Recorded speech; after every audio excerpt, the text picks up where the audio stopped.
Our next bill we're going to do is 5137 by myself, an act relating to fish and wildlife, hunting, and hunting safety. This bill will be sub-aid. I'm still working with DEM and Attorney Sakoshio. But the bill requires any person who sustains an injury to themselves or causes an injury to another while hunting, trapping, report the injury to the Department of Environmental Management. On the sub-A's, we're going to change it to anybody needing medical assistance, and the entity that picks them up should report to DEM. The person that's hurt is not going to think, oh, gee, I got to call DEM. So, it's like any other problem. The arriving officials should notify DEM. Any questions? Representative Corvin. Yes, Chairman. Why does DEM, can you explain just a little bit more about the history behind this, and why does DEM want to know about this? Oh, DEM, so they can do an investigation, find out what went wrong, how it went wrong, what the terrain was like, so they can better serve the people of Rhode Island who hunt, safety reasons. And what's been happening in the past is nobody's notified them. So by the time they get it, it's rained. Excuse me. It's rained and it makes the case difficult. Thank you. Yes, Representative Fenton-Fong. And I think this builds off a little bit of what Rep. Cortravin was saying too. Is anybody compiling this data? Are there reports that come out on this, or is this just more for one-off studies or whatnot? Anybody report on it? Yeah, like so. DEM tries to keep records of any accidents that happen in Rhode Island. Do they put out reports or anything like that? Like yearly reports, or is there something in a certain area, whether it be on the island or on the mainland here? Yeah, I don't have that answer, but I could get it for you. I appreciate that. Just wondering. Yeah, because I think it goes to your point there too. Like, why are we looking at that? I think DEM is testified. Isn't DEM testified? We do have a DEM employee going to be testifying. Okay. Yeah, he's going to be testifying, so they could probably give you more, precise information. I don't want to sit here and guess or something. Okay, thank you. But thank you for that question. Any other questions? Okay, well, hunting is, the reason we're changing the bill is if I'm hunting with a crossbow, let's say, and I cut myself with the blades that are on the arrow, do I have to report that? Well, you do if you need medical assistance. If you don't need to report it. You just, put a Band-Aid on it or whatever. But once you need medical assistance, we need you to report the people that come and get you to report it. Representative Corvin. So is it specific to hunting? If I'm hiking on state property and I twist my ankle or break my leg, do they want to know that information too? It's for all hunting in Rhode Island. It's specific to hunting. Okay. Right, hunting, yeah, well, if you're using a crossbow, if you're trapping. Okay. Any kind of taking a wild animal. Okay. It's very specific to hunting. Yeah. Thank you. Anybody else? Well, thank you. Go ahead, I'm sorry. I'm going to finish up real quick, Lou. Chairman, we have two people testifying on this bill here. The first one we're going to be bringing up will be Dean Hoxie from the Department of Environmental Management, who is in favor of it.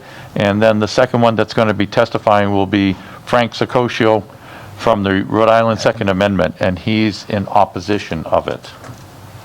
So can we bring Mr. Hoxie up?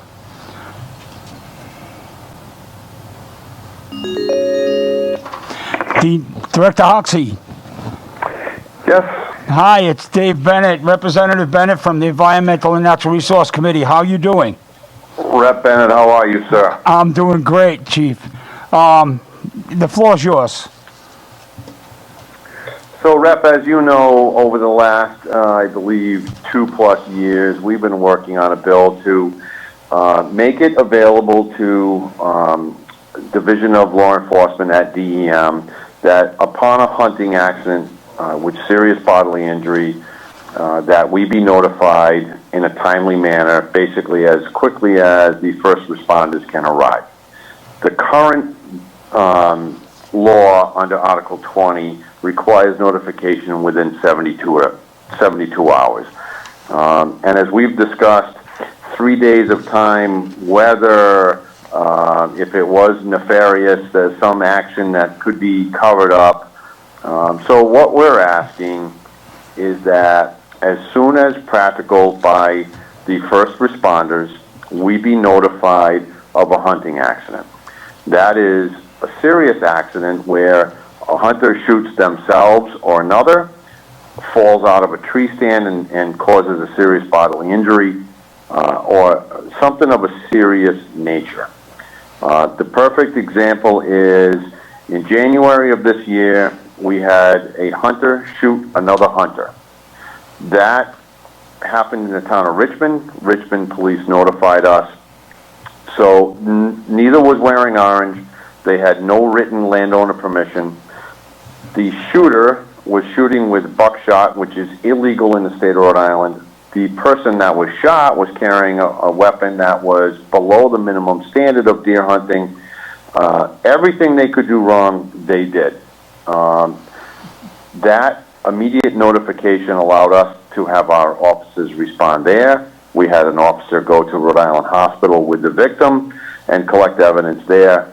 So what we're looking for, Chairman, is the ability to be notified as soon as the responding police, fire, EMS can notify us so that we have the ability to go to the scene and conduct a proper investigation. Thank you, Chief. Any questions for the Chief Hoxie? Representative McAtee. Thank you, Chairman. Hi, Chief, how you doing? Hi, Rep, how are you? Good, he's my constituent, by the way, so, Yes, I am. Chief, I know you're talking about serious bodily injury. That's not explained here. It just says causing an injury to a human being by firearm, archery, or crossbow while hunting or inflicting an injury upon himself or herself with firearms.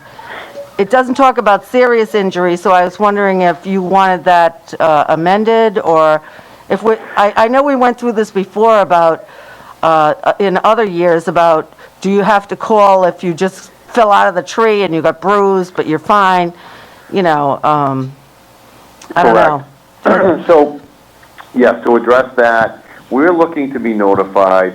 You fall 20 feet out of a tree stand, you have multiple injuries, broken bones. What we're not looking to capture is a hunter walking through the woods and twisting their ankle or spraining a knee. We're looking for an injury where one hunter shoots another, shoots themselves somehow, has a major fall out of a tree, and I believe language was proposed by Mr. Sakoshio that would address their concerns as far as what injury would require notification to us by public safety that responds. Thank you. Thank you, Chairman. Thank you. Thank Any you, other Rep. questions for Chief Hoxie? Representative Fenton Phone. Hi, thanks, Chief. So Representative Korchman kind of were on a line of questioning earlier, too. Are you guys compiling any data for trend analysis on this? Looking, you know, are there certain areas or whatnot, and is that available publicly? What's going on that front? So we do make reports and tabulate that data for every incident that occurs. And fortunately, in the state of Rhode Island, we are very lucky that we have minimal incidents per year. That incident that I mentioned in Richmond this year was the only hunting-related accident other than a fall from a homemade tree stand that are on state property in the Big River Management Area. Thank you so much. There Just are- taking a look. Yeah. Yeah. Yes, thank you, Rep. Thank you. Any further questions for the Chief? Chief, thank you very much for your time. You have a Thank great you, sir, night, for all the work you've done for us. and we'll be working on the Sub-A, get the language more clear. Thank you very much. Thank you, good night. Next up. And the next person to testify is Frank Sakoshio. Attorney Sakoshio. Oh, he's not on yet. There he is. Attorney Sakoshio, can you hear me? Attorney Sakoshio. Yes. Hey, how you doing? This is Representative Bennett from the Environment and Natural Resources. Yes, Representative Bennett, how are you? I'm doing well. The floor is yours. All right. So thank you, everyone, for allowing me to speak. I'm going to speak tonight just briefly on House Bill 5137. We don't oppose the intent of the bill, but in its present form, we actually oppose it because the language we believe needs to be worked on to make it a little bit clearer for individuals so they know how to clearly and easily how to comply with this. Might have been last year or the year before, we sat actually with DEM going over the language of the bill, and we suggested some changes on this so that we'd be able to accommodate DEM's goals on this bill, but not to penalize individuals or hunters. I believe the intention of DEM, and it is appropriate intention, is to make sure that in the event that there is an injury, whether it's a firearm, crossbow, a bow and arrow, that evidence is properly preserved so that any police or any authority, DEM, could go in and properly investigate the injury and find out and make sure they secure any evidence, because if it's out in the woods or someplace, you want to make sure that, because of rain, snow, or the environment, you wouldn't want to lose any evidence. We understand the intention on that. But the changes on there are a little bit confusing on that. When you take out the 72 hours and then put the word immediately in there, you don't realize that the priority of somebody who's injured or has caused injury, they're not looking to, oh boy, I need to call DEM. They're going to call EMTs, they're going to call police department. Those are the people who are going to get the call first. And that's the language should be a little clearer. To actually, what we had suggested was it should be 24 hours instead of 72 hours, because it's not really a priority for a person who's injured or has caused an injury. What we recommended also was stronger language that the responding EMTs or for the police department or someone else, the emergency responders, they would be required immediately to also alert DEM. This way they call for rescue, call for any backup, or they would immediately call DEM. Then DEM would be able to respond immediately, because a person, again, is not going to be looking toward, oh, I got to make sure I call DEM because there's an injury. The first responders would be in the best position to notify DEM immediately in case the injured person or the person who caused the injury wasn't really thinking correctly because of that injury. The language also, the way it's written right now with the commas and changing in different spots, is a little bit confusing to somebody reading it to say, how do I respond? The first part of it taking out 72 and saying immediately, and then you have in the rest of the sentence, comma, or as soon as practical. Then you go down a little further and it says, or the responding authority should notify. Well, a person reading it going, well, what if the police, EMT come in and say, okay, we're going to contact the police and DEM and you're all set. Is that okay? Does that mean you complied with the statute because they said they're going to call DEM? So it really just should be a little bit clearer on that, so this way people know how to comply with this and know what is required. So I understand the intent of the bill. It's actually a good intent on there to secure any evidence or anything with regard to making sure they can properly investigate. We would just like to see the language worked on prior to the bill being let out of committee. And thank you very much for your time. I'll take any questions, but I just wanted to be brief on the bill and put in our input on this. Yeah, Attorney Sakoshio, the committee knows that we're going to be surveying this bill. I'll work with you and DEM to get the language clearer. I'm sorry it didn't happen last year, but COVID hit and just dropped everything. But any questions for Attorney Sakoshio? Nope, hearing none. Thank you. Thank you very much, Thank Attorney you very Sakoshio. much. All right. We'll be talking soon. Have a good night.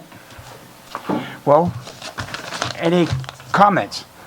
That concludes the hearing for 5137. Motion to adjourn?